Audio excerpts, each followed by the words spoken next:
আসসালামু আলাইকুম। আজকে আমরা আলোচনা করব সেলফ ইভ্যালুয়েশনের জন্য সাকসেস লগের ব্যবহার। এটা খুবই নিশ্চিতভাবে খুব চমৎকার শোনায়, কিন্তু অ্যাকচুয়ালি এটা কীভাবে করতে হয়, কিভাবে একটা সিস্টেম তৈরি করব যেটা শুধুমাত্র আমাকে বলে দিবে না যে আমি কি করছি, বরং এটা একটা ইফোর্ট তৈরি করতে সহযোগিতা করবে, যা আমাকে কাঙ্ক্ষিত লক্ষ্য অর্জনের পথে নিয়ে যাবে। এটা শুরু হয় সঠিকভাবে লক্ষ্য নির্ধারণের মধ্যে দিয়ে। আজকের আধুনিক যুগে আমরা যা কিছু দেখছি অথবা করছি, সব কিছুর মূল মোটিভেটর হচ্ছে রেজাল্ট। আমরা আমাদের জব পারফরমেন্সটাকে ইভ্যালুয়েশন করছি, আমরা ইনকাম কত করছি, অথবা আমরা কী ধরনের গাড়ি ব্যবহার করছি। এটা অবাক হওয়ার বিষয় নয় যে আমরা অধিকাংশ লোকই আমরা হচ্ছে রেজাল্ট ফোকাস, আমি স্ট্রংলি ফোকাস করি অন রেজাল্টের মধ্যে। এটা করতে গিয়ে যে প্রসেসটা সবচেয়ে মূল বিষয়, যেটা সবচেয়ে অধিকতর গুরুত্বপূর্ণ যে বিষয়টা, সেটা আমাদের চিন্তার বাইরে থেকে যাচ্ছে।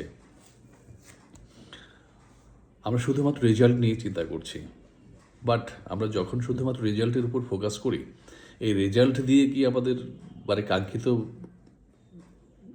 রেজাল্ট আমরা করতে পারবো? শুধুমাত্র রেজাল্টের উপর ফোকাস করি আমরা।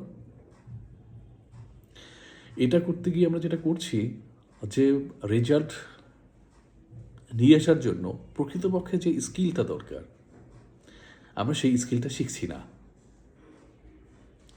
আমরা শিখছি না কিভাবে এবং কেন ওই রেজাল্টগুলো তৈরি হয়, আসে, যার কারণে আমরা আমাদের যে জায়গাতে আমরা স্থির আছি, এই জায়গাটাতেই বছরের পর বছর স্থির আছি, এবং আমাদের কাঙ্ক্ষিত লক্ষ্য অর্জনের জন্য, একটা প্রমোশন পাওয়ার জন্য বছরের পর বছর আমাদেরকে অপেক্ষা করতে হচ্ছে, এবং এটা আমাদের উপর এক্সট্রা প্রেশার তৈরি করছে। আপনি চিন্তা করুন একজন সেলসম্যানের কথা, তাকে ডেইলি 50টা মেমো করতে হবে অথবা 40টা মেমো করতে হবে। এই বিষয়টা চিন্তা করতে গিয়ে ক্লায়েন্টের সাথে যে তার মিটিং করতে হবে, তার একটা ইম্পর্টেন্ট নতুন প্রোডাক্ট আসছে, সেটা নিয়ে কাস্টমারের সাথে কথা বলবে, তার ফিচারগুলো বলবে, সেটা সে বলারই সুযোগ পাচ্ছে না, কারণ তার মাথার মধ্যে আছে যে আমাকে 50টা মেমো তৈরি করতে হবে, না হলে পরে আমি স্যালারি পাবো না, আমার বেতন বন্ধ হয়ে যাবে, আমার চাকরি থাকবে না। আলটিমেটলি এটা করতে গিয়ে ক্ষতিটাই বেশি হচ্ছে, এবং কাস্টমারের যার সাথে মিটিং করতে গিয়েছে তার কিছু অভাব থাকতে পারে, অভিযোগ থাকতে পারে, তার কিছু জানার থাকতে পারে, সেই ডিমান্ডগুলো সে ফুলফিল করতে পারছে না।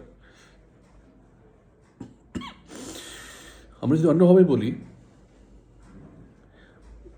রেজাল্টের উপর ফোকাস করা অথবা এন্ড প্রোডাক্টের উপর ফোকাস করা, এটা অনেক কঠিন করে ফেলতেছে যে রেজাল্টটাকে অর্জন করা, এবং দীর্ঘ সময় নিচ্ছে। এবং আবারও বলছি যে রেজাল্টের উপরে ফোকাস করে আপনি ভালো রেজাল্ট নিয়ে আসবেন, এটা কোনোভাবেই পারবেন না, সম্ভব না। আরে ভাই, কোনোভাবেই সম্ভব না।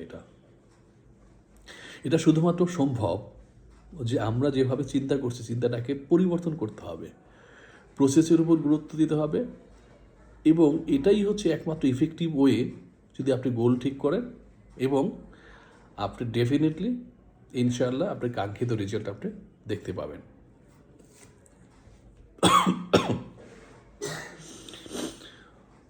তাহলে রেজাল্ট ওরিয়েন্টেড গোলস এবং প্রসেস ওরিয়েন্টেড গোলসের মধ্যে পার্থক্যটা কি? আমরা সহজভাবে যদি বলি, প্রোডাক্ট রেজাল্ট ওরিয়েন্টেড গোলস হচ্ছে ওই গোলস যেটা আপনার হচ্ছে জব টাইটেল, যে আপনি হচ্ছে নেক্সট অর্থ বছরে আপনি হচ্ছে ভিসি হবেন না তো ভিপি হবেন, অথবা বিশাল বড় একটা প্রমোশন আপনি হচ্ছে দাগিয়ে নিতে চান, অথবা একজন নভেলিস্টের কথা যদি বলি, সে একটা ফ্যান্টাস্টিক একটা নভেল লিখবে, এটা হচ্ছে result oriented goal. But what is the process oriented goals? Process oriented goals হচ্ছে একজন নভেলিস্টের জন্য নভেলটা লিখতে গিয়ে প্রতিদিন নির্ধারিত একটা সময় বের করে রাখা, যে 2 ঘন্টা ধরে সে নভেল লিখবে। এটা হচ্ছে তার প্রসেস ওরিয়েন্টেড গোল। একটা অ্যাথলেটসের কথা যদি বলি অথবা একটা ক্রিকেটারের কথা যদি বলি, তার প্রসেস ওরিয়েন্টেড গোলটা কী হবে? একজন ক্রিকেটার প্রতিদিন কতটুকু সময় সে প্র্যাকটিস করছে, সে মেন্টাল ওয়ার্কআউট করছে, সে জিম করছে, এই সবগুলোই, সে কতটুকু বলিং প্র্যাকটিস করছে, সে কতটুকু ব্যাটিং প্র্যাকটিস করছে, কতটুকু সে ফিল্ডিং প্র্যাকটিস করছে ডেইলি বেসিসে, এইটা হচ্ছে তার প্রসেস ওরিয়েন্টেড গোল। মজার বিষয় হচ্ছে আপনি প্রসেস ওরিয়েন্টেড গোলস অথবা রেজাল্ট ওরিয়েন্টেড গোলস ঠিক করার জন্য কোনো জাদুকরী কোনো ফর্মুলা নেই, বাট নিশ্চয়ই কিছু মূল নীতি আছে যেগুলো অনুসরণ করা হলে আমরা সহজেই গোল ঠিক করতে পারবো। আজকে এখানেই শেষ করছি, বাকিটুকু নিয়ে আসবো আগামীকাল ইনশাআল্লাহ।